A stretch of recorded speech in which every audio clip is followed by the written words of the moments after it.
በጣም በሚያምኑት ሰው ተከርተው ያውቃሉ?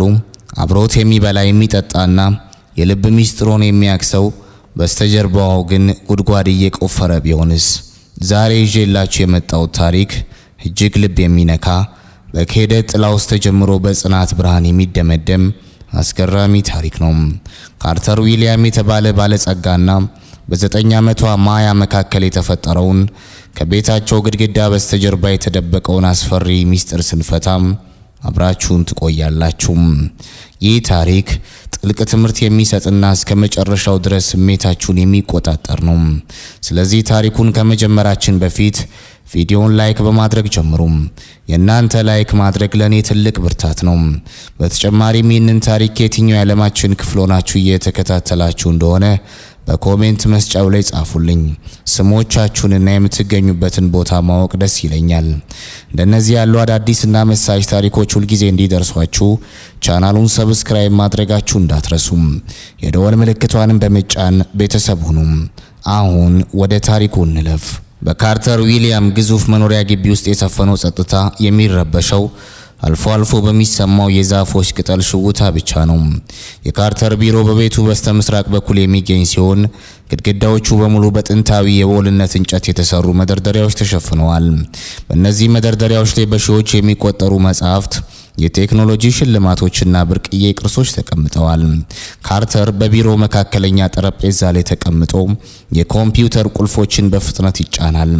የከሰዓት በኋላው የፀሐይ ብርሃን በመስኮቱ በኩል ሰርጎ በመግባት በቢሮ ወለል ላይ ረጅም ጥላዎችን አሳርፏል። ካርተር በስራው ላይ ትኩረት አድርጓል። ድንገት ግን የበሩ መከፈት ድምፅ ትኩረቱን ሰረቀው። የ9 ዓመቷ ማያ ነበረች። ማያ ባለፉት 6 ወራት ውስጥ እንደ ጥላ ሆናለች። ወላጆቿን ወንድሟንና ምራቷን በአደጋ ካጣሽ በኋላ ድምጿ ከዚህ ቤት ጠፍቶ ነበር። አይኖቿ ሁልጊዜ መሬት ያያሉ። እጆቿ ደግሞ የሆነ ነገር የፈሩ ይመስል ሁልጊዜ ይጨብጣሉ። ማያ ወደ ካርተር ጠረጴዛ ተጠጋች። ካርተር ቀና ብሎ አያያትና ፈገግ ለማለት ሞከረም። ማያ የሆነ ነገር ፈልገሽ ነው አላት። ማያ ግን አልመለሰችም። ይልቁንም ወደ ጠረጴዛው ይበልጥ ተጠግታ በሹክሹክታ መናገር ጀመረች። ቢሮ ውስጥ ካሜራ አለ አለች፣ ድምጿ እየተንቀጠቀጠም። ግን ያንተ አይደለም። ካርተር የያዘው ስክሪፕቶ ከእጁ ላይ ወደቀም። የልቡ ምት በድንገት ጨመረም። ምን አልሽኝ ማያ? ድገሚው እስኪ። ማያ አይኑን ቀጥ ብላ አየችው። በአይኖቿ ውስጥ የታላቅ ሰው ጥንካሬና ፍርሃት ይነበባል። ካሜራ አለ አልኩ። ከስዕሉ ጀርባ ነው። ሚስ ቫኔሳ ያመጣችው ስዕል ጀርባ። ካርተር ወንበሩን ወደ ኋላ ገፋው። የቢሮ አየር በድንገት የከበደ መሰለው። ቫኔሳ እጮኛው፣ የህይወት አጋሩ ልትሆን የወሰነችው ሴት እንዴት ሊሆን ይችላል? ቫኔሳ ስዕሉን ስታመጣም ቢሮ በጣም ደረቅ ነው፣ ይህ ስዕል ትንሽ ህይወት ይሰጠዋል ስትል የነበረው በሳቅና በፈገግታ ነበር። ካርተር በቀስታ ተነስቶ ግድግዳ ወደ ተሰቀለው ስዕል አመራም። ስዕሉ ያማረ የከተማ ምስል ነበር። እጆቹ እየተንቀጠቀጡ ስዕሉን ከነክፈፉ አወረደው። ከስዕሉ ጀርባ ያለውን ግድግዳ መረመረም። በመጀመሪያ ምንም የታየው ነገር አልነበረም። ነገር ግን በትኩረት ሲመለከት ከእንጨቱ ክፈፍ ስር አንዲት በጣም ትንሽ ጥቁር ነጥብ አየም። የጣት አሻራውን ተጠቅሞ የክፈፉን ጠርዝ ሲነካው ያቺ ጥቁር ነጥብ ሌንስ መሆኗ ታወቀም። የካሜራ ሌንስ። ካርተር ደረቱ ሲጠባው ተሰማው። በገዛ ቤቱ በገዛ ቢሮ ውስጥ በጣም በሚያምነው ሰው የስለላ መሳሪያ ተተክሎበታል። እንዴት አወቅሽ ማያ ሲል ጠየቀም። ማያ ወደ ኋላ ፈገፈገች። ማታ መተኛት አቅቶኝ ነበር። ሳሎን ሆኜ በሩ ክፍት ስለነበር አየሁት። በጨለማ ውስጥ አንዲት ትንሽ ቀይ መብራት ስትበራና ስትጠፋ አየሁ። ከዚያም ታብሌቴን ተጠቅሜ የኔትወርክ ፍለጋ አደረኩኝ። አናውን ዲቫይስ የሚል ሲግናል መጣ። ያንተ ካሜራዎች ሁሉም ስም አላቸው፣ ይህ ግን ስም የለውም። ካርተር ማያን በአድናቆት ተመለከታት። ይህች ሕፃን ልጅ የደህንነት ቡድኑ ያላስተዋለውን ነገር ደርሳበታለች። ካርተር ወደ ማያ ተጠግቶ ተንበረከከም። ማያ ይህንን ለማን ተናግረሻል? ለማንም አልነገርኩም። ቫኔሳ ስትመጣ ሁልጊዜ ይህንን ስዕል ትመለከታለች። አንዳንዴ ደግሞ በስልኳ የሆነ ነገር ታያለች። እንደምትሰልል አውቃለሁ። ካርተር ማያን አቀፋት። በዚህ ቅጽበት በመካከላቸው የነበረው የዝምታ ግድግዳ ተሰበረም። አመሰግናለሁ ማያ፣ በጣም ጎበዝ ነሽ። አሁን ግን አንድ ነገር ቃል ግቢልኝ። ቫኔሳ ስትመጣ ምንም እንዳወቅሽ ሳታሳይ እንደ ድሮሽ ሁኚ። እኔ ይህንን ጉዳይ ደርስበታለሁ። ማያም ራሷን ባወንታ ነቀነቀች። ነገር ግን በዓይኖቿ ውስጥ ብቻህን ትችል ይሆን የሚል ጥያቄ ያለ ይመስላል። ካርተር ወደ ጠረጴዛው ተመልሶ ኮምፒውተሩን ከፈተም። አሁን ስራው መረጃ መተንተን አይደለም። አሁን ስራው ቤቱንና ሕይወቱን ከጠላት መከላከል ነው። የቫኔሳ ፊት በዓይነ ህሊናው መጣም። ያ ውብ ፈገግታዋ፣ ያ ገር ድምጿም። አሁን ግን ያ ሁሉ እንደ ጭንብል ታየው። ጨዋታው ተጀምሯል ቫኔሳ አለ ካርተር ለብቻው እያጉረመረመ። ግን አሸናፊው ማን እንደሚሆን ገና አታቂም። ካርተር ለረጅም ሰዓታት ቢሮ ውስጥ ተቆልፎበት ዋለ።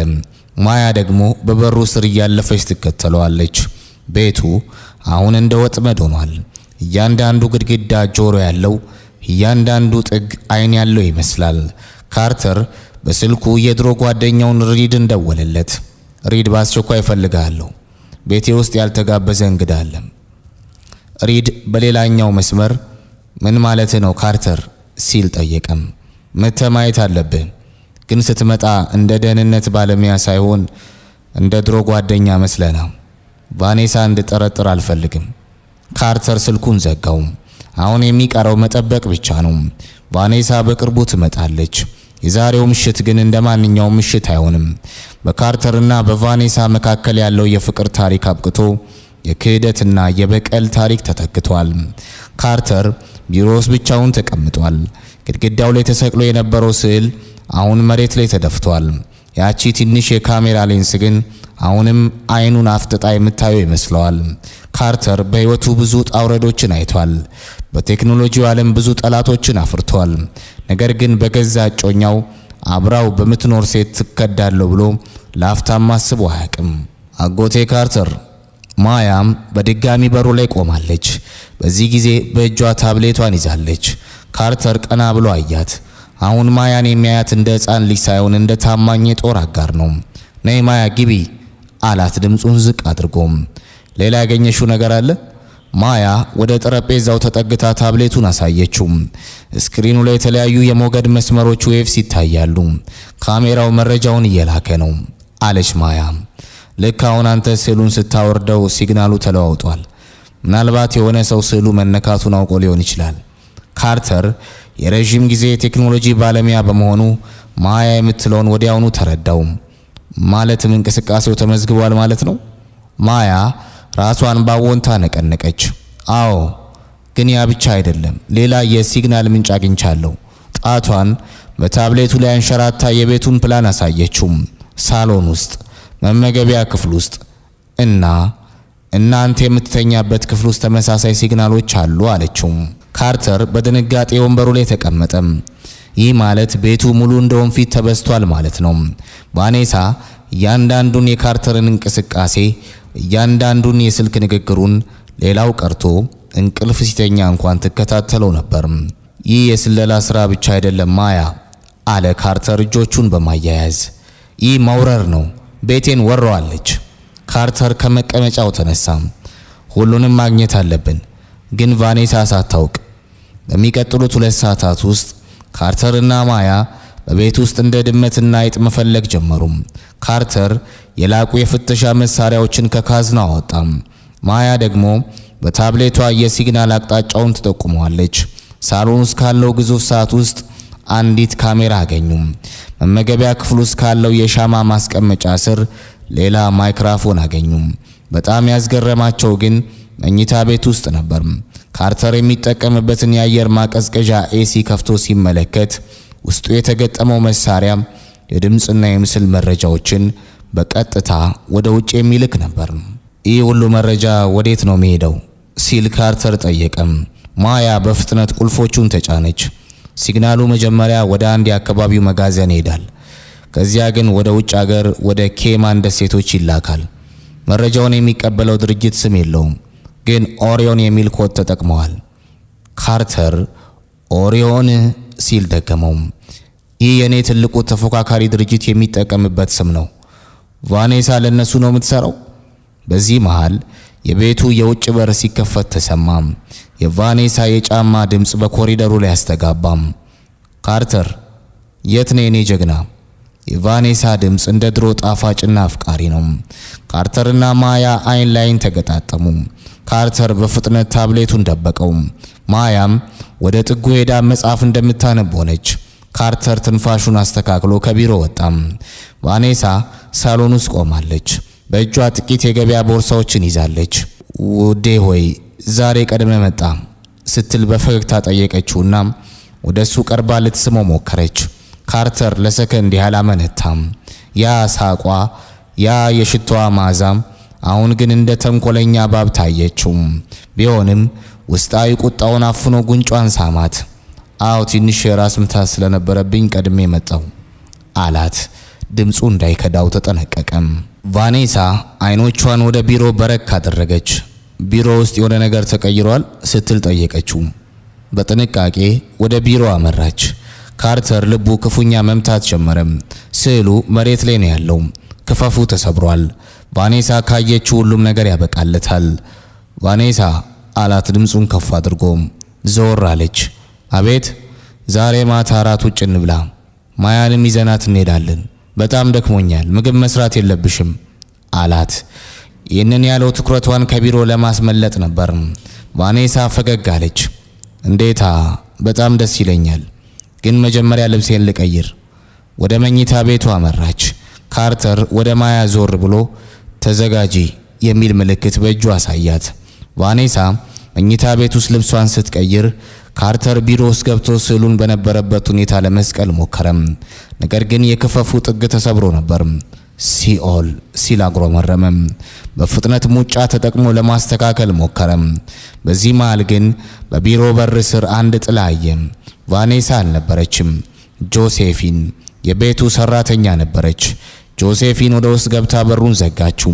ሚስተር ካርተር አለች በሹክሹክታ፣ አንተ የማታውቀው ነገር አለ። ቫኔሳ ባለፈው ሳምንት አንተ በሌለበት ጊዜ ከማይልስ ጋር እዚህ ቢሮ ውስጥ ነበሩ። የሆነ ነገር ሲፈልጉ ነበር። ካርተር ማይልስን የልጅነት ጓደኛውን አሰበም። ማይልስም እዚህ ያለበት? አዎ አለች ጆሴፊን። በጣም በሚስጥር ነበር የሚያወሩት። የሆነ ወረቀት ይዘው ሲወጡ አይቻቸዋለሁ። ካርተር አሁን ሁሉንም ነገር ተረዳም። ክህደቱ ከቫኔሳ አልፎ እስከ የቅርብ ጓደኛው ማይልስ ድረስ ተዘርግቷል። ቤቱ፣ ኩባንያው፣ ህይወቱ በሙሉ በጠላቶች ተከቧል። ጆሴፊን የተናገረችው ቃል በካርተር አእምሮ ውስጥ እንደ ነጎድጓድ አስተጋባም። ማይልስ እዚህ ነበረ ሲል በድጋሚ ጠየቀም። ድምፅ ውስጥ ያለው ቁስልና ቁጣ ጎልቶ ይሰማ ነበር። ማይልስ የልጅነት ጓደኛው፣ በዩኒቨርሲቲ ዘመኑ አብሮት የነበረ የኩባንያው የገንዘብ ኃላፊ ሲኤፍኦ ብቻ ሳይሆን እንደ ወንድም የሚያየው ሰው ነበር። አዎ ሚስተር ካርተር አለች ጆሴፊን ድምጿ እየተቆራረጠም። በጣም ይቸኩሉ ነበር። ቫኔሳ በሩን ቆልፋው ስለነበር በደንብ መስማት አልቻልኩም። ግን ጊዜ የለንም፣ ካርተር ከመመለሱ በፊት መጨረስ አለብን ሲል ሰምቼዋለሁ። ካርተር በቢሮ ጠረጴዛ ላይ ተደገፈም። በዙሪያው ያለው ዓለም እየፈረሰ እንደሆነ ተሰማው። ቫኔሳ የውጭ ጠላት ልትሆን ትችላለች ብሎ ቢጠረጥርም ማይልስ ግን ከውስጥ ሆኖ ቤቱን ለጠላት የከፈተ መሆኑን ማመኑ ከበደው። ጆሴፊን በፍጥነት ውጪ ሲል ካርተር አዘዘም። ጆሴፊን በሌላኛው በር ስትወጣ ካርተር የተሰበረውን ስዕል በቦታው ሰቅሎ ምንም እንዳልተፈጠረ ሆኖ ወንበሩ ላይ ተቀመጠ። ቫኔሳ በሩን ከፍታ ገባች። አሁን የሚያምር ጥቁር ቀሚስ ለብሳለች። ውዴ ሆይ ዝግጁ ነህ ስትል ጠየቀች። በድንገት ግን አይኗ ወደ ግድግዳው ላይ ወዳለው ስዕል አመራም። ስዕሉ በደንብ አልተሰቀለም ነበር፣ ትንሽ ዘመም ብሏል። ቫኔሳ ወደ ስዕሉ ተጠጋች። የካርተር ልብ መምታቱን አቆመ። ይህ ስዕል ለምን ዘመመ ስትል ጠየቀች። እጇን ዘርግታ ልታስተካክለው ስትል ካርተር በፍጥነት ከመቀመጫው ተነስቶ አጠገቧ ቆመ። አሁን ሰራተኛዋ ስታጸዳው ነክታው ይሆናል አላት ካርተር በእርጋታም። ቫኔሳን ትከሻዋን ይዞ ወደ በሩ መራት። ታዩ በኋላ አስተካክለዋለሁ። አሁን መሄድ አለብን፣ ማያ የጠበቀችን ነው። ወደ ምግብ ቤቱ በሚያደርጉት ጉዞ ላይ ካርተር መኪናውን እየነዳ ቢሆንም አእምሮ ግን ሌላ ቦታ ነበር። ከኋላ የተቀመጠችው ማያ በመስኮት ውጭውን እያየች ቢሆንም በመኪናው የፊት መስታወት በኩል የካርተርን አይኖች ትከታተላለች። በመካከላቸው ምንም ቃል ባይለዋወጡም አንድ ትልቅ ሚስጥር በጋራ እንደሚጠብቁ ያውቃሉ። ቫኔሳ ስለ ኩባንያ ሁኔታና ስለ ቀጣዩ ሳምንት ስብሰባ በደስታ ታወራለች። ማይልስ የገንዘቡን ሪፖርቱን ጨርሻለሁ ብሎኛል። ያንን አዲስ ሂዮን ኮር የተባለውን ፕሮጀክት በሚቀጥለው ወር ለገበያ እናወጣዋለን አይደል ስትል ጠየቀች። እንዴታ ሲል ካርተር መለሰም። ግን አንዳንድ የደህንነት ማሻሻያዎችን እያደረኩበት ስለሆነ ትንሽ ሊዘገይ ይችላል። የቫኔሳ አይኖች ለሰከንድ ያልደመቁም። ማሻሻያ? ምን አይነት ማሻሻያ? ካርተር በመስታወት በኩል አያት። የማይሰበር አዲስ ኮድ ወይም ኢንክሪፕሽን እየሰራውለት ነው። ከኔና ከማይልስ ውጪ ማንም ሊከፍተው የማይችል ሚስጥራዊ ቁልፍ አለው። ይህንን ያለው ሆን ብሎ ነበርም። የጠላቱን ምላሽ ለማየት የጣለው ማጥመጃ ነበርም። ምግብ ቤት ውስጥ ማይልስ ቀድሞ ተገኝቶ ነበር። ካርተር ሲያየው ተነስቶ አቀፈው። ያ አቅፍ ግን ለካርተር እንደ እባብ መጠምጠም ነበር። እንዴት ነህ ጓደኛዬ? አለ ማይልስ በፈገግታም። ሪፖርቱን በሙሉ ጨርሼዋለሁ። ዛሬ ማታ መጨረስ ያለብን አንዳንድ ጉዳዮች አሉ። በጣም ጥሩ ማይልስ አለው ካርተርም። እኔም ላሳየ የምፈልገው አንድ ትልቅ ነገር አለ። ምግቡ ቀረበም። ሁሉም እየበሉና እየሳቁ እያለ ማያ በድንገት የካርተርን እጅ ነካችው። በእጇ ስር ያዘችውን ትንሽ ማስታወሻ ወደ እጁ አሳለፈች። ካርተር ማስታወሻውን በጠረጴዛው ስር ሆኖ ሲከፍተው እንዲህ የሚል ጽሑፍ አነበበም። ማይልስ በኪስ ውስጥ አዲስ ፍላሽ ዲስክ ወይም ዩኤስቢ ይዟል። በየ5 ደቂቃው በስርቆት ስልኩን ያያል። ካርተር ትንሿን ልጅ ባድናቆት አያት። ማያ አሁን እንደ ሙሉ የደህንነት መኮንን እየሰራች ነው። ካርተር ወደ ማይልስ ዞር አለ። ማይልስ ዛሬ በቢሮው በኩል አልፈ ነበር? ማይልስ ለሰከንድ ያህል ምግቡን ማኘክ አቆመ። አይ ለምን ጠየከኝ? ቀኑን ሙሉ የሂሳብ ክፍል ነበርኩ። ቫኔሳ ጣልቃ ገባች። አዎ ውዴ፣ ማይልስ እኮ በጣም ስራ በዝቶበት ነበር። ሌላው ቀርቶ ስልክ እንኳን አላነሳልኝም ነበር። ካርተር ፈገግ አለ። 2 ተከታታይ ውሸቶች። አረ እንደው ዝም ብዬ ነው አላቸው። ቢሮዬ ውስጥ አንድ ወረቀት ጠፍቶብኝ ስለነበረ ምናልባት አይተው እንደሆነ ለማወቅ ብዬ ነው። ምግቡ ተጠናቀቀ። ወደ ቤት ሲመለሱ ካርተር ማያን ብቻዋን አገኛት። ማያ ዛሬ ማታ ሻዶው ኔትን ማዘጋጀት አለብን። ቫኔሳና ማይልስ መረጃውን ለመውሰድ የሚሞክሩት ዛሬ ሌሊት መሆኑን እርግጠኛ ነኝ። እኩለ ሌሊት ላይ ካርተር በቢሮ ውስጥ ብቻውን ተቀምጧል። መብራቶች በሙሉ ጠፍተዋል። በኮምፒውተሩ ስክሪን ላይ የሚታዩት አረንጓዴ ቁጥሮች ብቻ የካርተርን ፊት ያበሩታል። ሪድ በስልክ መስመር ላይ ነበር። ሪድ ተዘጋጅተሃል? አዎ ካርተር አለ ሪድ። ከቤቱ ውጪ በ2 መኪናዎች ተከበዋል። ካሜራዎቻቸውንም በሙሉ እያየናቸው ነው። ቫኔሳውን መኝታ ቤት ወጥታ በስልኳ ትዕዛዝ እየሰጠች ነው። ካርተር ወደ ኮምፒውተሩ ጠጋ አለ። ጥሩ፣ አሁን ያሰቱን ፋይል ወይም ሂዮን ኮር ፋይናል የሚል ስም ሰጥቼ በዋናው ሰርቨር ላይ ለቀዋለሁ። ቫኔሳ መረጃውን መሳብ ስትጀምር ዱካዋን በቀጥታ ወደ ማይልስ ኮምፒውተር እንዲያዝ አድርጌዋለሁ። በድንገት በኮምፒውተሩ ስክሪን ላይ ቀይ መብራት በራም። መረጃው እየተወሰደ ነው። ክህደቱን አሁን በተግባር እየታየ ነበር። ካርተር የሚወዳት ሴትና የሚታመነው ጓደኛው የህይወቱን ስራ ሊሰርቁት ሲሞክሩ በአይኑ ተመለከተም። እኩለ ሌሊት አልፏል። በካርተር ዊሊያም ግዙፍ መኖሪያ ውስጥ ያለው ጸጥታ ያስፈራል። ካርተር በቢሮ ጨለማ ውስጥ ተቀምጦ የኮምፒውተሩን ስክሪን በትኩረት ይመለከታል። በስክሪኑ ላይ የሚታየው ሰማያዊ መስመር መረጃው ከሰርቨሩ ወደ ሌላ ቦታ እየተጓዘ መሆኑን ያሳያል። ሪድ ትከታተለዋለህ? ካርተር በጆሮ ባለው ትንሽ መሳሪያ ሹክ አለም። አዎ ካርተር፣ የሪድ ድምጽ በግልጽ ይሰማል። መረጃው አሁን በቤቱ ዋይፋይ በኩል ወደ ኬማን ደሴቶች ኖድ እየተጓዘ ነው። ቫኔሳ አሁንም መኝታ ቤት ውስጥ ሆና ስልኳን እየተጠቀመች ነው። በ5 ደቂቃ ውስጥ ስራዋን ትጨርሳለች። በዚህ መሃል በቢሮ በር ስር አንድ ጥላ ታየ። በሩ በቀስታ ተከፈተም። የገባችው ማያ ነበረች። አሁንም ያንን ትልቅ ወዲያዋን ለብሳለች። በእጇም ታብሌቷን ይዛለች። ወደ ካርተር ተጠግታ ታብሌቷን አሳየችው። አጎቴ ካርተር፣ ማይልስ አሁን በቤቱ የኋላ በር በኩል እየገባ ነው አለች ማያም። ድምጿ ውስጥ ምንም ፍርሃት አይታይም። መኪናውን ከዛፎቹ ጀርባ ደብቆታል። ካርተር ፈገግ አለም። ጥሩ፣ አሁን ሁሉም ተዋናዮች መድረክ ላይ ተገኝተዋል። ቫኔሳ ከመኝታ ቤት ወጥታ ወደ ታች ወረደች። ካርተር በቢሮ በኩል ሆኖ ተመለከታት። ቫኔሳ በጨለማ ውስጥ ተደብቃ ወደ ኋላ በር አመራች። በሩን ስትከፍተው ማይልስ እዚያ ቆሞ ነበር። አገኘሽው? ማይልስ በሹክሹክታ ጠየቀም። አግኝቼዋለሁ አለች ቫኔሳም። ካርተር ሞኝ ነው። የማይሰበር ኮድ እያለ ሲፎክር የነበረውን ፋይል ሙሉ በሙሉ ስቤዋለሁ። አሁኑኑ መሄድ አለብን። ቆይ አለ ማይልስ። ካርተር የት ነው? ቢሮ ውስጥ ተኝቶ ይሆናል። ቀኑን ሙሉ ራሴን ያመኛል ሲል ነበር። በዚያው ቅጽበት የቤቱ መብራቶች በሙሉ በድንገት በሩ። ቫኔሳ እና ማይልስ በድንጋጤ ቆሙ። የሳሎኑ ግዙፍ ስክሪን በራሱ ጊዜ በራ። በስክሪኑ ላይ የሚታየው ቫኔሳ ከመኝታ ቤት ሆና መረጃ ስትሰርቅ የሚያሳይ የቀጥታ ቪዲዮ ነበር። ከዚያም ማይልስ መኪናውን ሲደብቅ የሚያሳይ ምስል መጣ። እንኳን ደህና መጣ ማይልስ። የካርተር ድምፅ ከሳሎኑ ማዕዘን ተሰማ። ካርተር በእርጋታ ወደ ሳሎኑ መካከለኛ ወጣ። ከኋላው ሪድ እና 4 የታጠቁ የደህንነት ሰራተኞች ነበሩ። ማያም ከካርተር አጠገብ ቆማ ታብሌቷን ይዛለች። ቫኔሳ ፊቷ ገረጣ። ካርተር ይህ ምንድን ነው?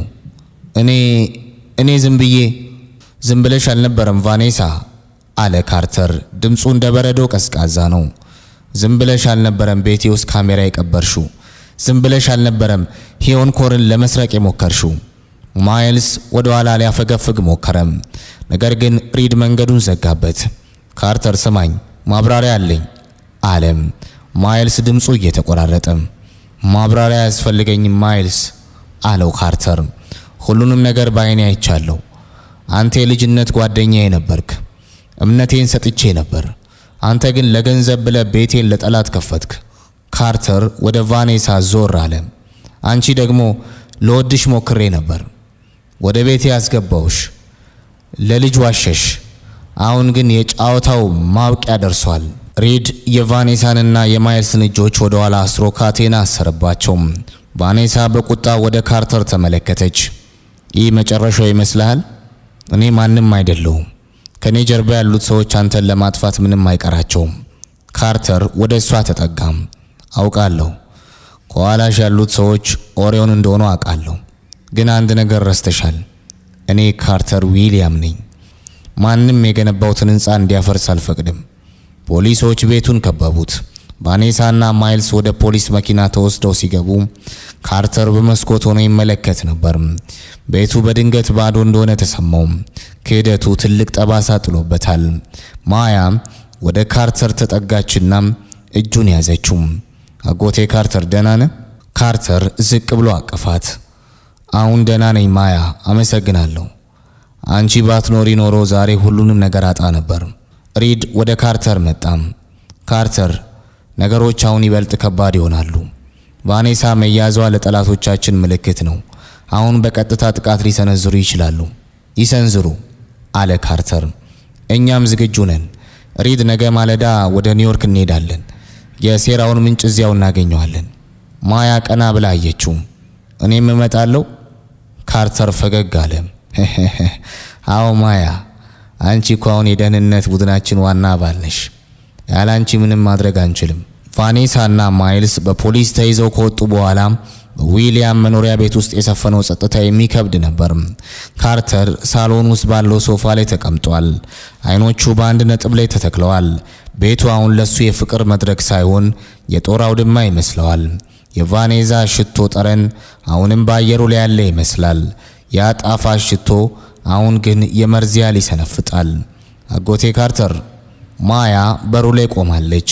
በእጆቿ 2 ኩባያ ትኩስ ቸኮሌት ይዛለች። ካርተር ቀና ብሎ አያትና ፈገግ ለማለት ሞከረም። ያቺ ትንሽ ልጅ ዛሬ የአዋቂ ሰው ጥንካሬ አሳይታለች። ነይ ማያ አላት። ማያ መታጠገቡ ተቀመጠች። አንዱን ኩባያ ሰጠችው። አመሰግናለሁ። አሁንም ታዝላለ ስትል ጠየቀችው። ማያ ሁልጊዜም ነገሮችን በቀጥታ የመጠየቅ ልምድ አላት። ካርተር ትንፋሹን አወጣም። የማዝነው ስለ ቫኔዛ አይደለም ማያ፣ የማዝነው እውነት ብዬ በኖርኩበት ዓለም ውስጥ ይህን ያህል ውሸት እንዴት ሳይታየኝ ቀረ ብዬ ነው። ማይልስን ከልጅነቴ ጀምሮ አውቀዋለሁ። አብረን ነው ያደግነው።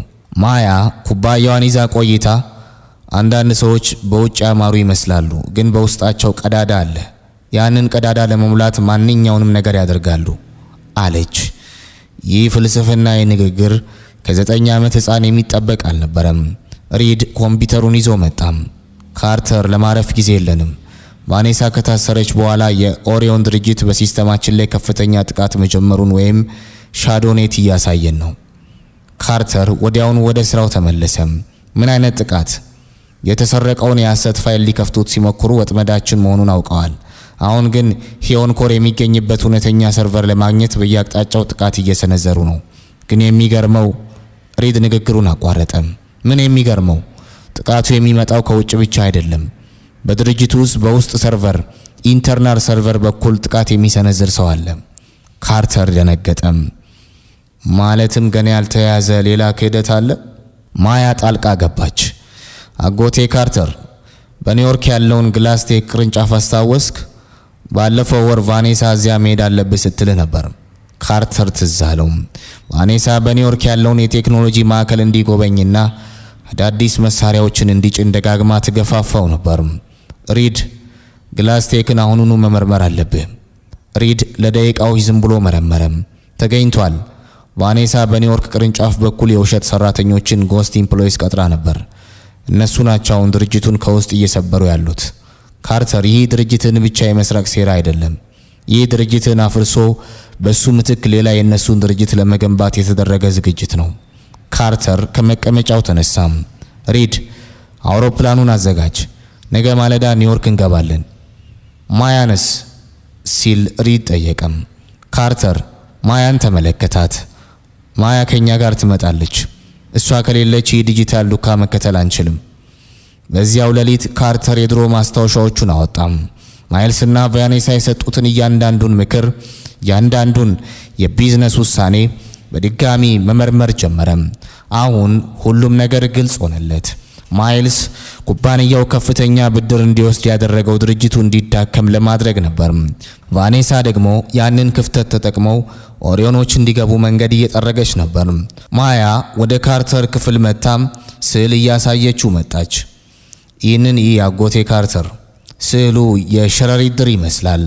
በመካከሉ ካርተር አለ፣ በዙሪያው ግን ብዙ ክሮች አሉ። ክህደቱ እንደ ሸረሪት ድር ነው አለች ማያ። አንዱን ክር ስትበጥሰው ሌላው ይንቀጠቀጣል።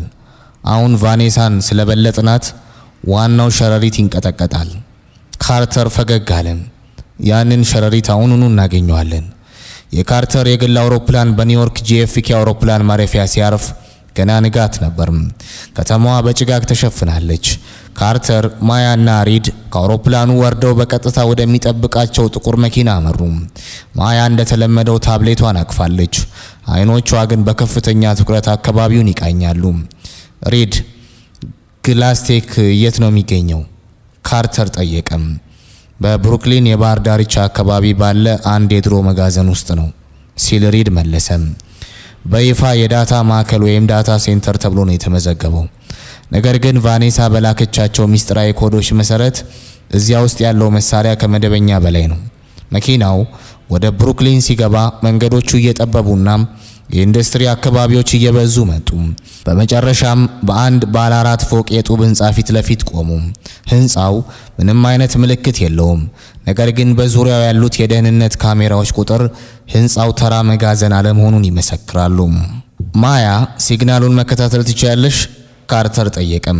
ማያ በፍጥነት ታብሌቷን ከፈተች። አዎ፣ እዚህ ህንጻ ውስጥ ከፍተኛ የኤሌክትሪክ ፍጆታ አለ እና ደግሞ የሂዮን ሰርቨሮች ሲግናል እዚህ ውስጥ ይሰማኛል። አጎቴ ካርተር፣ የሰረቁት መረጃ እዚህ ነው ያለው። ካርተር ወደ ህንጻው በር አመራም። ሪድ መሳሪያውን አዘጋጅቶ በሩን በዲጂታል መንገድ ከፈተው። ወደ ውስጥ ሲገቡ የሰርቨሮች ድምጽ ሂሚንግ ሳውንድ ጆሮ ያደነቁራል። ክፍሉ በሙሉ በሰማያዊና ቀይ መብራቶች ደምቋል። በመቶዎች የሚቆጠሩ ሰርቨሮች በረድፍ ተቀምጠው መረጃን እያቀነባበሩ ነው። ካርተር ወደ መካከለኛው ተቆጣጣሪ ክፍል አመራም። እዚያም አንድ ሰው ተቀምጦ ነበር። ኤሪክ ቫን፣ የግላስቴክ ስራ አስኪያጅና የቫኔሳ የቅርብ ሰው። ኤሪክ ዞር ብሎ አያቸውና በፌስ ፈገግ አለ። ካርተር፣ ዊሊያም አትመጣም ብዬ ነበር። ኤሪክ፣ ካርተር ድምጹን ከፍ አደረገም። የኔን መረጃ እዚህ ምን ያደርጋል? ለምን ድርጅቴን ኮፒ እያደረጋችሁት ነው? ኤሪክ ተነሳም። ድርጅትን ኮፒ እያደረግን አይደለም ካርተር፣ ድርጅትን እያዘመንን ነው። አንተ በጣም ለስላሳ ነህ። ለተጠቃሚዎች ደህንነትና ግላይነት ትጨነቃለህ። እኛ ግን መረጃው ስልጣን እንደሆነ እናውቃለን። ቫኔሳ አንተን ለመጣል መንገድ ከፍታልናለች። ማያ በድንገት ጮኸች። አጎቴ ካርተር፣ ኮምፒውተሩን አትንካው። የራስ ማጥፊያ ወይም ሰልፍ ዲስትራክት ፕሮግራም ጭነዋል። ኤሪክ ሳቀም። ብልህ ሕፃን፣ ግን ዘግይታችኋል። በ5 ደቂቃ ውስጥ ይህ መጋዘን ሙሉ በሙሉ አመድ ይሆናል። መረጃውም ወደማይደረስበት ደመና ይሸጋገራል። ሪድ ኤሪክን ያዘው፣ ካርተር አዘዘም። ማያ ሲስተሙን ማቆም ትችያለሽ? ማያ ወደ ዋናው ሰርቨር ሮጠች። ትንሽ ጣቶቿ በኪቦርዱ ላይ ይበራሉ ተባለም። ኮዱ በጣም ከባድ ነው። ቫኔሳ በወታደራዊ ደረጃ ነው የቆለፈችው። ግን አንድ ቀዳዳ አለ። ካርተር ከማያ ጎን ቆመ። ምን አይነት ቀዳዳ? ቫኔሳ ለምትወደው ነገር ኮድ ታደርጋለች። ባለፈው ጊዜ የምትወደውን የሙዚቃ አቀናባሪ ስትነግረኝ ሰምቻለሁ። ማያ በፍጥነት አንድ ስም ጻፈች። የማንቂያ ደውሉ ቆመ። በስክሪኑ የነበረው ቀይ መብራት ወደ አረንጓዴ ተቀየረ። ኤሪክ ፊቱ በድንጋጤ ተሸበሸበ። እንዴት ሊሆን ይችላል? ካርተር ወደ ኤሪክ ተጠጋም። ምክንያቱም አንተና ጓደኞች አንድ ነገር ረስታችኋል። ቴክኖሎጂን ማንም ሊሰራው ይችላል፣ ነገር ግን ታማኝነትንና እውነተኛ ብልህነትን መግዛት አትችሉም። ሪድ ኤሪክን አስሮ ወደ ውጭ አወጣው። ካርተር መጋዘን ውስጥ ያሉትን ሰርቨሮች ተመለከተም። እዚህ ያለው መረጃ ድርጅቱን ለማጥፋት ብቻ ሳይሆን ዓለም አቀፍ የኢኮኖሚ ቀውስ ለመፍጠር የሚያስችል ነበር። ማያ ሁሉንም መረጃዎች ወደ ሂዮን ዋና ሰርቨር አዛውሪው አለ ካርተር። ከዚያም ይህን ቦታ ለፖሊስ እናስረክባለን። ማያ ስራዋን ስትጨርስ ካርተር ቀና ብላ አየችው። አጎቴ ካርተር፣ እዚህ ህንጻ ላይ ሌላ ስም አየው። ምን የሚል? ሞናርክ። ካርተር ደነገጠም። ሞናርክ ይህ ስም በቴክኖሎጂው ዓለም እንደ ተረት የሚነገር ነገር ግን ማንም አይቶት የማያውቀው የጥቁር ገበያ ንጉስ ነው። ክህደቱ አሁን ከቫኔሳና ከማይልስ አልፎ ወደ ዓለማችን አስፈሪው ሰው ደርሷል። ከመጋዘኑ ወጥተው ወደ ሆቴላቸው ሲመለሱ ካርተር በመስኮት በኩል የኒውዮርክን ሰማይ ጠቀስ ህንጻዎች ተመለከተም። ሪድ ሞናርክ ካለበት እኛን ማጥፋቱ አይቀርም። ቫኔሳ መሳሪያ ብቻ ነበረች። ምን ማድረግ አሰብክ? ሪድ ጠየቀም። ሞናርክን መጋበዝ አለብኝ አለ ካርተር። እሱ ወዳለበት መሄድ ሳይሆን እኔ ወዳለሁበት እንዲመጣ አደርጋለሁ። ማያ አጎቷን አየችው። እንዴት አድርገ? ካርተር ፈገግ አለም። ቢራቢሮን ለመያዝ ከፈለግሽ የሚወደውን አበባ ማዘጋጀት አለብሽ። ኒውዮርክ በሌሊት ብርሃን አጊጣለች። ነገር ግን በካርተር ሆቴል ክፍል ውስጥ ያለው ድባብ የጨለመ ነው። ካርተር በመስኮት በኩል ወደ ታች የሚርመሰመሱትን መኪኖች እያየ ሞናርክ የሚለውን ስም ደጋግሞ ያሰላስላል። ይህ ሰው በዲጂታል ዓለም ውስጥ እንደ ጥላ ነው። በሁሉም ቦታ አለ፣ ግን የትም አይገኝም። መልእክቱ ደርሶታል አለ ሪድ ወደ ክፍሉ እየገባም። በፓትሪ ፓርክ ነገ ጧት 11 ሰዓት ላይ ብቻ እንድትገኝ ይፈልጋል። ካርተር ዞር አለ። ብቻዬን? አዎ፣ ምንም አይነት የደህንነት መሳሪያ፣ ምንም አይነት ድምጽ መግጃ ይዘህ እንዳትመጣ አስጠንቅቋል። ካልሆነ ግን ማያን እንደሚወስዳት በሚስጥራዊ ምልክት ገልጿል። ካርተር ወደ ማያ ክፍል ተመለከተ። ማያ በታብሌቷ ላይ ተጠምዳለች። ካርተር ልቡ ሲጨነቅ ተሰማው። ማያ ወላጆቿን አታለች። አሁን ደግሞ በሱ ምክንያት ለሌላ አደጋ ተጋልጣለች። ወደ እሷ ተጠግቶ አልጋው አጠገብ ተቀመጠ። ማያ ነገ ትንሽ አደገኛ ሊሆን ይችላል አላት። ከሪድ ጋር ሆቴል ውስጥ እንድትቆዩ ፈልጋለሁ። ማያ ታብሌቷን አስቀመጠች። አጎቴ ካርተር ሞናርክ አንተን ብቻ ነው የፈለገው ስለሚፈራ ነው። እሱ መረጃውን እንጂ አንተን አይፈልግም። እኔ ግን አንድ ነገር አዘጋጅቻለሁ። አንድ ትንሽ የወርቅ ክር የሚመስል መሳሪያ አሳየችው። ይህ በልብስ ውስጥ የሚደበቅ አነስተኛ ሲግናል ማስተላለፊያ ነው። ድምጽ አይቀዳም፣ ነገር ግን የት እንዳለ ለሪድ በካርታ ላይ ያሳየዋል። ካርተር ፈገግ ብሎ ግንባሯን ሳማት። አንቺ የኔ ጠባቂ መልአክ ነሽ። ንጋት 11 ሰዓት ባትሪ ፓርክ ጭጋጋማ ነው። የነጻነት ሐውልት በሩቅ በጭጋግ ተሸፍኖ ይታያል። ካርተር ብቻውን በአንድ አግዳሚ ወንበር ላይ ተቀመጠ። አካባቢው ጭር ያለ ነው። ከጥቂት ደቂቃዎች በኋላ አንድ ረዥም ሽበታም ሰው በቀስታ ወደሱ ተጠጋም። ሰውየው በጣም ውድ የሆነ ግራጫ ሱፍ ለብሷል። በእጁም ጥቁር አገዳ ይዟል። ሰውየው አጠገቡ ተቀመጠም። ካርተር ዊሊያም፣ የናፈከኝን ያህል አላረጀም አለ ሰውየው። ድምፁ እንደ ዝገት የከበደ ነው። አንተነ ሞናርክ? ካርተር ጠየቀም። ሰውየው ሳቅ አለ። ያ ስም ለጋዜጠኞችና ለትንንሽ ሰላዮች ነው። እኔ ግን ዓለምን የምዘውር ነኝ። ቫኔሳን የላኩት ድርጅትን እንድታፈርስ ሳይሆን ወደ እኔ እንድታመጣ ነበር። አንተ ግን ሁሉንም ነገር አበላሸው። ቫኔሳ መሳሪያ ነበረች አለ ካርተር። አሁን ግን እሷም ሆነች ኤሪክ በእጄ ናቸው። አረ ካርተር፣ እንዴት እንደዚህ ትላለህ? ሞናርክ ወደ ካርተር ዞር አለ። ቫኔሳ አሁንም ለኔ ነው የምትሰራው። እስር ቤት ውስጥ ብትሆንም እንኳን አንተ የምታምነው ሻዶኔት የኔን ኮድ ተጠቅሞ የተሰራ ነው። መረጃው ሁሉ አሁንም በኔ እጅ ነው። ካርተር ደነገጠ። ምን ማለትህ ነው?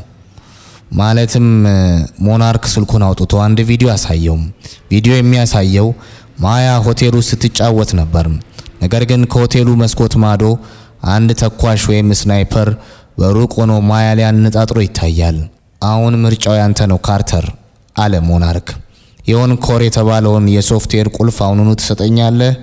ካልሆነ ግን ያቺ ትንሽ ልጅ የዛሬን ፀሐይ አታይም። ካርተር እጆቹ ተንቀጠቀጡ። ጥላቻውና ፍርሃቱ ተደባለቁበት። እሷን ተዋት፣ እኔ የምትፈልገውን እሰጥሃለሁ። ጥሩ ልጅ አለ ሞናርክ። ፍላሽ ዲስኩን አምጣ።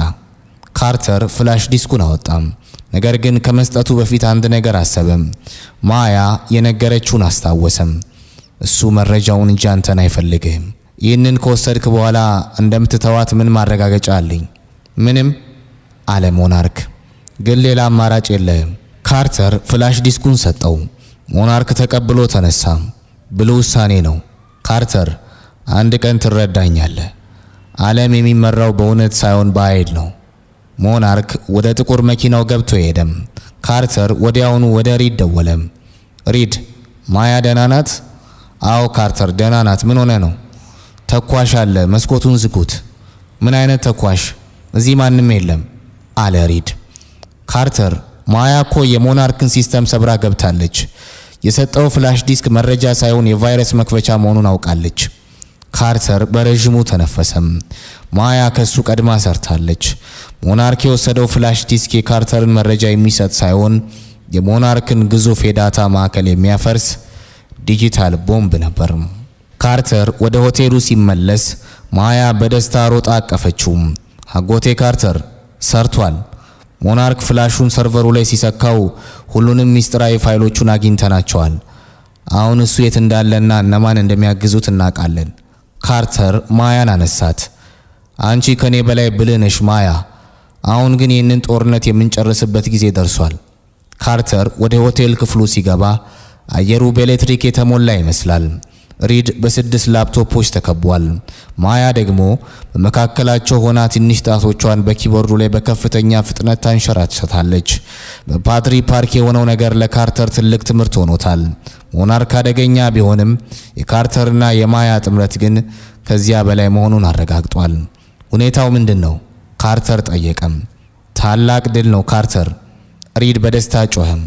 ሞናርክ የሰጠውን ፍላሽ ዲስክ በዋናው ሰርቨሩ ላይ እንደሰካው ማያ ያዘጋጀችው ጎስት ፕሮቶኮል ወደ ውስጥ ሰርጎ ገብቷል። አሁን የሱ ድርጅት የሆኑትን ሁሉንም የባንክ አካውንቶች፣ ሚስጥራዊ ደብዳቤዎችና የጥፋት ዝርዝሮች እያወረድን ነው። ማያ ቀና ብላ አየችው። አይኖቿ በድል ስሜት ያበራሉ። አጎቴ ካርተር፣ ሞናርክ ብቻውን አይደለም።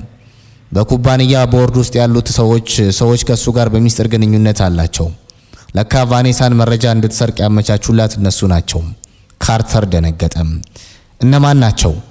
ማያ ስክሪኑን ወደሱ አዞረችው። ሚስተር ሄንደርሰን፣ ሚስተር ሊና ወይዘሮ ማርጋሬት። ካርተር በረዥሙ ተነፈሰም። ሄንደርሰን የካርተር አባት የቅርብ ጓደኛ ነበር። ይህ ክህደት ከቫኔሳን በላይ ልቡን አቆሰለው። እምነት በዚህ ዓለም ላይ በጣም ውድና በቀላሉ የሚሰበር ነገር ነው አለ ካርተር በሐዘን። በድንገት የካርተር ስልክ ጠራም። ደዋዩ የማይታወቅ ቁጥር ነው። ካርተር ስልኩን አንስቶ ስፒከሩን ከፈተው። ካርተር ዊሊያም፣ ጎበዝ ነህ። የሞናርክ ድምጽ ነበር። በዚህ ጊዜ ግን ድምጽ ውስጥ ያለው መረጋጋት ጠፍቶ ቁጣ ይታይበታል። የሰራው ወጥመድ ሰርቨሬን አቃጥሎታል። ግን የሰረከው መረጃ መቃብር እንደሚሆን አታውቅም። ሞናርክ፣ ጨዋታው አብቅቷል አለ ካርተርም። ድምፁ ጠንካራና እርግጠኛ ነው። ሁሉንም የክህደት ፋይሎችን አግኝተናል። አሁን የምንሄደው ወደ ፖሊስ ሳይሆን መረጃውን ለመላው ዓለም ይፋ ወደ ማድረግ ነው። ያንን ካደረክ የዓለም ኢኮኖሚ ይናወጣል። ሞናርክ ጮኸም። በመቶዎች የሚቆጠሩ ድርጅቶች ይከስራሉ። ያንን ኃላፊነት ትወስዳለህ? የተገነባው በውሸት ላይ ከሆነ ቢፈርስ ይሻላል አለና ካርተር ስልኩን ዘጋው። አጎቴ ካርተር፣ መረጃውን ለፕሬስ እና ለፌዴራል ባለስልጣናት ለመላክ ዝግጁ ነኝ አለች ማያም። አንድ ቁልፍ ብቻ መጫን ነው የሚቀረው። ካርተር ወደ መስኮቱ ተጠግቶ የኒውዮርክን ሰማይ ጠቀስ ሕንፃዎች አየ። ይህ ውሳኔ ሕይወቱን ለዘላለም እንደሚቀይረው ያውቃል። አድርጊው ማያ፣ እውነት ነፃ ያወጣናል። ማያ ቁልፉን ተጫነች። በዚያው ቅጽበት በመላው ዓለም ያሉ የዜና ማሰራጫዎች የሞናርክን ሴራ ማውራት ጀመሩ። የቢክስለር ካፒታል ስም በክህደት ዝርዝር ውስጥ ገባም። የካርተር ኩባንያ ቦርድ አባላትም በቁጥጥር ስር መዋል ጀመሩ። ነገር ግን ውጥረቱ ገና አልተገታም።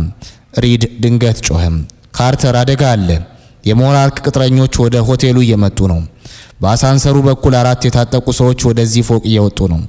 ማያ፣ ከጠረጴዛው ስር ግቢ፣ ካርተር አዘዘም። ሪድ መሳሪያውን አውጥቶ በሩን ዘጋው።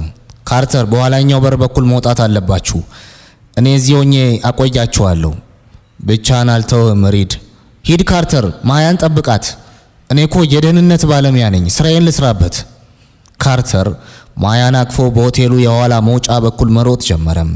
የሆቴሉ ኮሪደር ረጅም ነው። የቅጥረኞቹ የእግር ኮቴ ከኋላቸው ይሰማል። ካርተርና ማያ ወደ ጣሪያው ሩፍቶፕ የሚወስደውን ደረጃ ተያያዙት። አየሩ ቀዝቃዛ ነው። ዝናብም መጣል ጀምሯል። ጣሪያው ላይ ሲደርሱ ግን ሌላ መጥፎ ዜና ጠበቃቸው። አንድ ሄሊኮፕተር በጣሪያው ላይ እያንዣበበች ነበር። የሄሊኮፕተሩ ብርሃን ካርተርና ማያ ላይ አረፈም። ከሄሊኮፕተሩ ውስጥ አንድ ሰው ወረደ። ሞናርክ ነበር። በእጁ ሽጉጥ ይዟል። መረጃውን ብትበትነውም አንተ ግን በሕይወት አትወጣም ካርተር አለ ሞናርክ። ዝናቡ ፊቱን እያጠበው ነው። ያለ እኔ ይህ ዓለም ትርምስ ውስጥ ይገባል። ካርተር ማያን ከኋላው ደበቃት። አንተ የዓለም ጌታ አይደለም ሞናርክ፣ አንተ ተራ ሌባ ነህ። በዚያው ቅጽበት የፖሊስ ሄሊኮፕተሮች ድምፅ ከሩቅ ተሰማም። የሳይረን ድምፅ ከተማዋን አጥለቀለቃት። ሞናርክ ዞር ብሎ አየም። ጊዜው እያለቀበት እንደሆነ ተረዳም። ሽጉጡን ወደ ካርተር አነጣጠረም። ካርተር አይኖቹን ጨፈነም። ነገር ግን የጥይት ድምፅ አልተሰማም። ይልቁንም የሪድ ድምፅ ተሰማ። ሪድ ከበሩ በኩል ወጥቶ የሞናርክን እጅ መታው። ሽጉጡ ከጣሪያው ላይ ወደ ታች ወደቀም። ፖሊሶች ጣሪያውን ወረሩት። ሞናርክ በካቴና ታስሮ ሲወሰድ ካርተር ተንበርክኮ ማያን አቀፋት። ሁለቱም በዝናብ ተጠምቀዋል።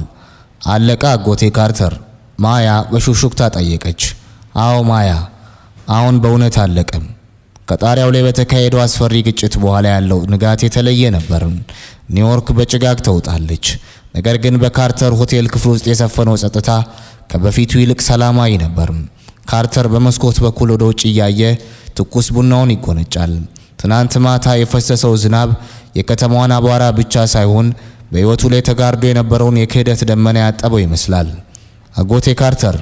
ማያ ከኋላው ቆማለች። ፊቷ ላይ የድካም ስሜት ቢታይም አይኖቿ ግን ብሩህ ናቸው። ዜናውን አየኸው? ካርተር ቴሌቪዥኑን ከፈተው። በመላው ዓለም ያሉ የዜና ማሰራጫዎች ስለ ሞናርክ ውድቀትና ስለ ቢክስለር ካፒታል የሙስና መረብ እያወሩ ነው። የካርተር ዊሊያምስም እንደ ጀግና እየተነሳ ነው። ነገር ግን ካርተር ጀግና እንደሆነ አይሰማውም። ይልቁንም ትልቅ ሸክም እንደወረደለት ሰው በረዥሙ ተነፈሰም። ሪድ ወደ ውስጥ ገባ። እጁ ላይ ትንሽ ፋሻ ይታያል። ካርተር፣ የፌዴራል መርማሪዎች መጥተዋል። ቫኔሳ ማኪል የእምነት ክህደት ቃሏን ለመስጠት ተስማምታለች። ግን አንድ ቅድመ ሁኔታ አላት። ካርተር ሪድን በትኩረት አየው። ምን ቅድመ ሁኔታ? ለአንተ ብቻ የምትናገረው ሚስጥር እንዳለ ገልጻለች። ልታያት ትፈልጋለህ? ካርተር አመነታም። ቫኔሳን በድጋሚ ማየት ልቡን እንደሚጎዳ ያውቃል። ነገር ግን እውነቱ ሙሉ በሙሉ እንዲወጣ መጋፈጥ እንዳለበት ተረዳም። እሺ እሄዳለሁ። በፌዴራል ምርመራ ቢሮስ ባለው ጠባብ ክፍል ውስጥ ካርተርና ቫኔሳ ፊት ለፊት ተቀመጡ። በመካከላቸው ወፍራም ብርጭቆ አለ። ቫኔሳ የቀድሞ ውበቷ ጠፍቷል። አይኖቿ ስር ጥቁር ጥላ ወድቋል። እጆቿ ይንቀጠቀጣሉ። ካርተር አለች፣ ድምጿ እየተቆራረጠ። ልታየኝ ትመጣለህ ብዬ አልጠበቅኩም ነበር። እውነቱን እንድትነግሪኝ የመጣሁት ቫኔሳ አለ ካርተር። ድምፁ ውስጥ ቁጣ የለም፣ ይልቁንም ጥልቅ ሐዘን ይታያል። ለምን ይህንን ሁሉ አደረግሽ? በእውነቱ ወደሽኝ አታቂም። ቫኔሳ አንገቷን ደፋች። መጀመሪያ ላይ ስራ ነበር። ሞናርክ አንተን እንድሰልል ቀጠረኝ። ነገር ግን ካንተ ጋር ሳሳልፍ ካንተና ከማያ ጋር የነበረኝ ህይወት እውነተኛ እንዲሆን ተመኘው። ግን ሞናርክን መቃወም አልቻልኩም። ቤተሰቦቼን ያስፈራራብኝ ነበር። ያ ግን ያደረግሽውን ክህደት አያቀለውም አላት ካርተር። አውቃለሁ አለች ቫኔሳ እንባዋ የፈሰሰም። ለዛ ነው አሁን ሁሉንም ነገር የምናገረው። ካርተር ሞናርክ ብቻውን አይደለም። በኩባንያ ውስጥ ዘሰርክል የሚባል ሌላ ሚስጥራዊ ቡድን አለ። እነሱ ገና አልተያዙም። ተጠንቀቅ። በተለይ ደግሞ ማያን ጠብቃት። እነሱ በቀላሉ ተስፋ አይቆርጡም። ካርተር በድንጋጤ ከመቀመጫው ተነሳም። ማናቸው እነሱ? ስም ስጪኝ። ቫኔሳ አንድ ወረቀት በብርጭቆ ስር ወዳለው ቀዳዳ ገፋችለት። እዚያ ላይ ስማቸው አለ። ይህ የመጨረሻ ስጦታዬ ይሁን። ካርተር በእውነት አዝናለሁ። ካርተር ከክፍሉ ወጥቶ ወረቀቱን ሲያነበው ደሙ ቀዘቀዘም። ወረቀቱ ላይ ያሉት ስሞች የካርተር የቅርብ የንግድ አጋሮችና የጥንት ጓደኞች ነበሩ። ሴራው ከገመተው በላይ ጥልቅና ስር የሰደደ ነበር። ወደ ሆቴሉ ሲመለስ ማያ በረንዳው ላይ ቆማ ወደ ሰማዩ ታያለች። ካርተር ወደ እሷ ተጠጋ። ማያ አሁንም ሙሉ በሙሉ አላበቃም አላት። ግን ቃል እገባልሻለሁ፣ እስከ መጨረሻው ድረስ እጠብቅሻለሁ። ማያ ፈገግ አለች። አውቃለሁ አጎቴ ካርተር፣ እኔም አንተን እጠብቅሃለሁ። ሻዶኔት አሁንም እየሰራ ነው። ማንም ሊደብቅ የሚችል ሚስጥር የለም። ካርተር በመስኮት በኩል ወደሚወጣው ፀሐይ ተመለከተም። ትግሉ ይቀጥላል። ነገር ግን አሁን ብቻውን አይደለም። ከጎኑ ብለዋ ማያ አለች። በልብ ውስጥ ደግሞ እውነትን የመከላከል ጽናት አለ። ክህደቱ ጥልቅ ትምህርት ሰጥቶታል። እምነት በንቀት መታጀብ እንዳለበት፣ ፍቅር ደግሞ መስዋዕትነት እንደሚጠይቅ ተረድቷል። ካርተር በእስር ቤት መልስ የያዘው ወረቀት እጁ ላይ ይቃጠል ነበር። በወረቀቱ ላይ ያሉት ስሞች የኩባንያው የጀርባ አጥንት የሚባሉ ሰዎች ናቸው። እነዚህ ሰዎች ካርተር ሲወድቅ አብረውት የነበሩ፣ ሲሳካለትም ደግሞ ቀድመው ደስታቸውን የገለጹ ናቸው። አሁን ግን ዘሰርክል በሚል ስም ተደራጅተው ሊያጠፉት እንደነበር ማወቁ ዓለሙን ድቅድቅ አደረገው። ሪድ አለ ካርተር ድምፁን ዝቅ አድርጎ፣ ከእንግዲህ በኩባንያው ሰርቨር ላይ ምንም አይነት መረጃ እንዳትጭን። እነዚህ ሰዎች እያንዳንዱን የምናደርገውን እንቅስቃሴ ያውቃሉ። ሪድ ራሱን ነቀነቀ። ምን ለማድረግ አሰብክ? እነዚህ ሰዎች ያለ ማስረጃ ይያዙ።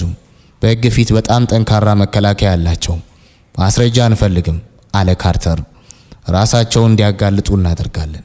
በዚህ መሃል ማያ በክፍሉ ጥጎና በታብሌቷ ላይ አዲስ የኮድ መስመር እየጻፈች ነበር። አጎቴ ካርተር ሻዶኔትን አሻሽየዋለሁ አለች። አሁን ማንኛውም ሰው ሚስጥራዊ ፋይል ለመክፈት ሲሞክር ኮምፒውተሩ ወዲያውኑ ፎቶውን ያነሳል፣ እንዲሁም ድምጹን ይቀርጻል። ይህ መረጃ ደግሞ ወደ ኩባንያው ሰርቨር ሳይሆን በቀጥታ ወደ እኔ ሚስጥራዊ ደመና ፕራይቬት ክላውድ ነው የሚመጣው። ካርተር ማያን በአድናቆት አያት። ሰማችኋት አይደል? ወጥመዱን የምናዘጋጀው እዚህ ሆቴል ክፍል ውስጥ ነው። በሚቀጥለው ቀን ካርተር ለኩባንያው ከፍተኛ አመራሮች የቪዲዮ ስብሰባ ጠራም። ኩብራትና ኩብራን አለም ካርተር ስክሪኑን እያየም፣ ሞናርክ ተይዟል። ነገር ግን ትልቁ መረጃ ገና አልተገኘም። ፕሮጀክት ፊኒክስ የተባለውን የመረጃውን የደህንነት ቁልፍ ዛሬ ማታ በዋናው በቢሮ የካዝና ውስጥ አስቀምጠዋለሁ።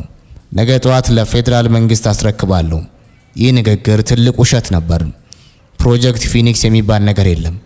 ነገር ግን ዘሰርክል አባላት ይህንን መረጃ ለማግኘት እንደሚሞክሩ ካርተር እርግጠኛ ነበር። እኩለ ሌሊት ላይ ካርተር፣ ሪድና ማያ በሆቴል ክፍላቸው ሆነው የቢሮውን ካሜራዎች በቀጥታ መከታተል ጀመሩ። ቢሮው ጭር ብሏል። በድንገት ግን የካርተር ቢሮ በቀስታ ተከፈተ። ተጀመረ አለች ማያ በሹክሹክታም። አንድ ሰው ወደ ቢሮ ገባ። ሰውየው የካርተር የቅርብ የሕግ አማካሪ ሚስተር ቤኔት ነበር። ቤኔት በጨለማ ውስጥ የእጅ ባትሪ በመጠቀም ካዝናውን መፈለግ ጀመረ። ከዚያም ሌላ ሰው ገባ። የኩባንያው የሰው ኃይል ዳይሬክተር ወይዘሮ ሳራ።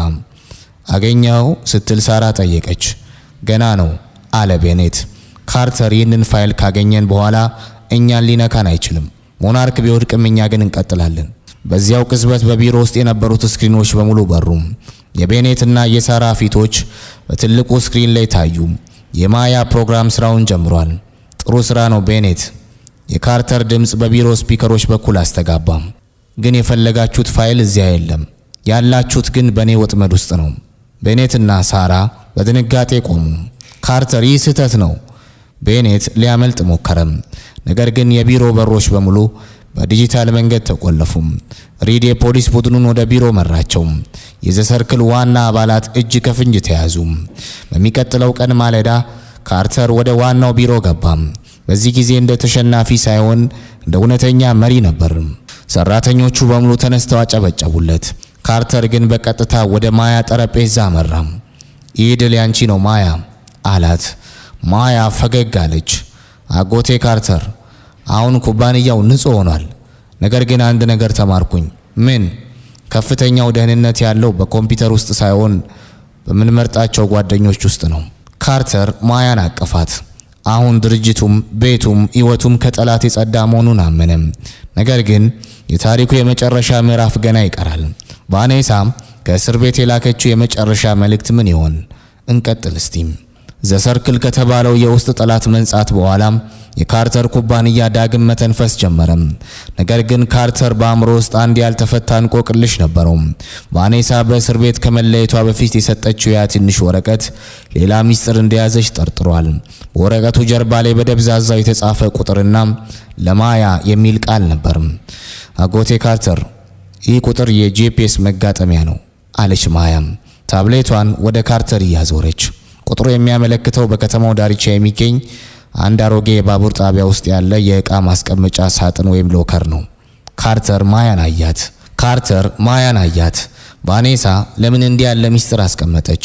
ፍርሃትና ጉጉት ተደባለቀበት። ሪድን ይዘን እንሄዳለን፣ ግን በዚህ ጊዜ እንደ ጦርነት ሳይሆን እንደ ፍለጋ ነው የምናየው። መኪናው ከከተማው ጩኸት ወጣ ብሎ ወደሚገኘው የድሮ ባቡር ጣቢያ አመራም።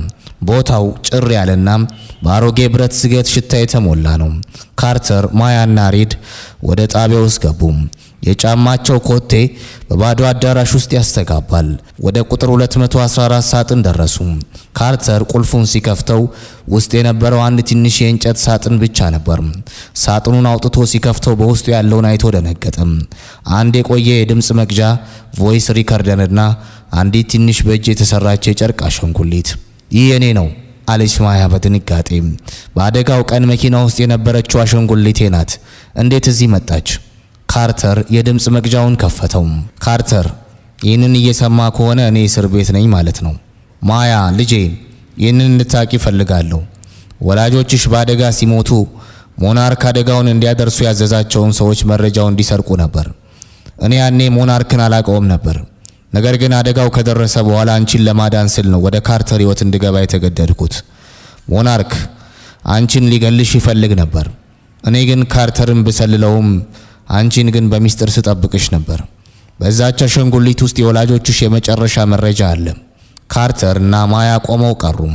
ቫኔሳ የከዳችው ካርተርን ቢሆንም ማያን ግን ከሞት ስታድን ቆይታለች። በዛች አሻንጉሊት ውስጥ የተደበቀው ማይክሮቺፕ የማያ ወላጆች የሞቱበት እውነተኛ ምክንያትና የሞናርክን የቀድሞ ወንጀሎች የሚገልጽ ማስረጃ ነበር። ማያ አሻንጉሊቷን አቅፋ እንባዋ ይፈስ ነበር። አጎቴ ካርተር፣ ቫኔሳ ክፉ ሰው አልነበረችም። ካርተር ተንበርክኮ ማያን አቀፋት። ቫኔሳ የተሳሳተ መንገድ የመረጠች ግን ልብ የነበራት ሴት ነበረች። ማያ ክህደቷ ቢጎዳኝም አንቺን ስላተረፈችልኝ ግን አመሰግናታለሁ። ካርተር በዚያው ቅጽበት አንድ ውሳኔ ላይ ደረሰ። የቫኔሳን ቅጣት እንዲቀልላት ለፍርድ ቤት ደብዳቤ ለመጻፍ ወሰነ። ፍትህ ማለት በቀል ብቻ ሳይሆን ሰብአዊነትንም ማየት መሆኑን ተገነዘበ። ከጣቢያው ወጥተው ወደ መኪናው ሲመለሱ ፀሐይ እየጠለቀች ነበር። ሰማዩ በብርቱካናማና በሐምራዊ ቀለማት ተውጧል። ካርተር መኪናውን አቁሞ ማያን ተመለከታት። ማያ፣ አሁን ሁሉም ሚስጥር ወጥቷል። የወላጆችሽ ስም ታድሷል። እኛም አሁን በእውነት ነፃ ነን። ማያ ፈገግ አለች። አጎቴ ካርተር፣ አንድ ነገር ልጠይቅ። አቤት። ቢሮ ውስጥ የነበረውን ስዕልን መልሰው? ካርተር ሳቀ።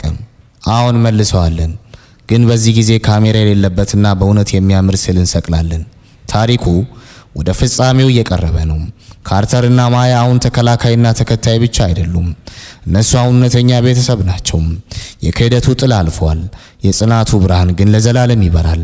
የካርተር ዊሊያም መኖሪያ ግቢ ዳግም በሕይወት ተሞልቷል። አሁን ያ የክህደት ጭጋግ ጠፍቷል። የካርተር ቢሮ በሮች በሰፊው ተከፍተዋል። ማሆጋኒ ጠረጴዛው ላይ የነበሩት ሚስጥራዊ ኬብሎችና የስለላ መሳሪያዎች ተነስተው በምትካቸው የማያ የትምህርት ቤት ፎቶግራፎችና ያማሩ አበቦች ተቀምጠዋል። ካርተር በመስኮት በኩል ወደ ውጭ ተመለከተ። ማያ በግቢ ውስጥ ካለው ትልቅ የኦክ ዛፍ ስር ተቀምጣ መጽሐፍ ታነባለች። አጠገቧ ሻዶ የተባለ ትንሽ ውሻ ይሮጣል። ማያ አሁን አትደበቅም፣ ድምጿም አይጠፋም። የ9 ዓመት ልጅ አሁን የራሷን የቴክኖሎጂ ክበብ በትምህርት ቤት አቋቁማለች። ሪድ ወደ ቢሮ ገባ። አሁን የደህንነት ልብሱን አውልቆ መደበኛ ልብስ ለብሷል። ካርተር፣ የቫኔሳ የይቅርታ ደብዳቤ ጸድቋል አለው። የሰጠችው መረጃ ሞናርክን ለዘላለም ከጥቅም ውጭ አድርጎታል። ለፍርድ ቤቱ በጻፍከው ደብዳቤ ምክንያት ቅጣቷ ወደ ማህበራዊ አገልግሎት ተቀይሮላታል። ካርተር ራሱን ነቀነቀም። ጥሩ ነው። በቀል ለማንም ሰላም አይሰጥም፣ ፍትህ ግን ፈውስ ይሰጣል። ካርተር ወደ ግድግዳው አመራም። ማያ ትናንት የሳለችው ስዕል እዚያ ተሰቅሏል። ስዕሉ ቢራቢሮ ከብረት ወጥመድ ውስጥ ወጥታ ወደ ሰማይ ስትበር ያሳያል። ስዕሉ ምንም አይነት ካሜራ የለበትም፣ ነገር ግን በውስጡ የታሪካቸውን እውነት ይዟል። አጎቴ ካርተር አለች ማያም። በእጇ አንዲት እውነተኛ ቢራቢሮ ይዛለች። ዘ ሻዶው ኔት አዲስ መልእክት አምጥቷል። ካርተር ፈገግ አለ። ምን አይነት መልእክት? ስለ አዲስ ፕሮጀክት፣ ስለ ናይት ኢኒሺየቲቭ፣ በዓለም ዙሪያ ያሉ ወላጅ አልባ ሕፃናትን በቴክኖሎጂ የምናግዝበት መንገድ አለች ማያ በኩራት። ቫኔሳም እንድትረዳ እንፈልጋለሁ። ካርተር ማያን አቀፋት። ይህች ትንሽ ልጅ ከቴክኖሎጂ በላይ የሆነ ነገር አስተምረዋለች። ክህደት ልብን ሊሰብር ይችላል፣ ነገር ግን ይቅርታና ጽናት ድልድይ ሊሆኑ ይችላሉ። ኩባንያው አሁን ሄዎን ብቻ አይደለም፣ አሁን ዊሊያም ኤንድ ማያ ግሩፕ ሆኗል። ፀሐይ በዊሊያም መኖሪያ ላይ ስታርፍ ካርተርና ማያ እጅ ለእጅ ተያይዘው ወደ ግቢው ወጡ። አሁን የሚከታተላቸው ካሜራ የለም፣ የሚሰልላቸው ጓደኛም የለም። ያላቸው እርስ በርስ ያላቸው እምነትና ለወደፊቱ ያላቸው ተስፋ ብቻ ነው። ታሪኩ የጀመረው በቢሮ ውስጥ በተሰማ የክህደት ሹክሹክታ ነበር። የተጠናቀቀው ግን በነጻነት አየር ውስጥ በተሰማ የድል ሳቅ ነው። የክህደት ጥላ አልፏል። የጽናት ብርሃን ግን ዓለምን ሊያበራም ተነስቷል። ተፈጸመም።